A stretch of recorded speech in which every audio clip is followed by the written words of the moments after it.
Hey there, y'all. So in this video is a hunt for a spring gobbler, and I got lucky and got my second bird of the season. And it was pretty neat the way the hunt unfolded, the way things worked out. I'll tell you about it real quick and then we'll move to the video. So I got there that morning and there was another hunter parked about a quarter mile down the road from me where I went in. And of course it's public land, it's Jefferson National Forest.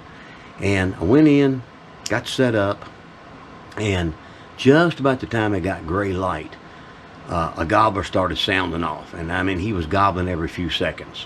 And I called a little bit, let him know where I was at, and I got quiet. Probably wasn't 10, 15 minutes after that, kaboom, I hear the other hunter shoot. So I had to assume he probably got that bird when it came off the roost. So I sat there a little bit and I wasn't sure what I wanted to do. Finally I decided to move. So I moved a couple of miles over to another ridge, and when I got over there, got set up, it was probably about 9:30 in the morning, made a couple calls, and I heard a distant gobble, probably a quarter mile away.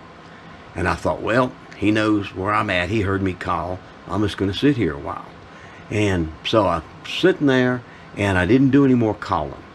I just decided to be quiet and listen. And hour and a half later, about 11 o'clock, here came a hen up through the woods, and she was just feeding along, scratching. She went up by me, actually got really close, and she didn't see me.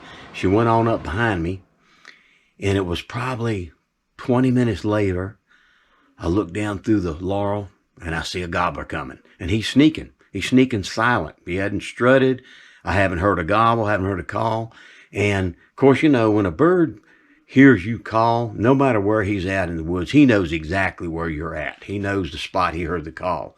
And sometimes these birds in public land that maybe are pressured, that's the way they do. They come in quiet.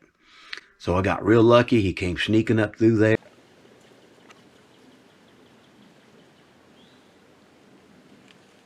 I got in position, and at about 30 yards, he put his head in a little opening in the thick stuff, and I pulled the trigger, and down he went.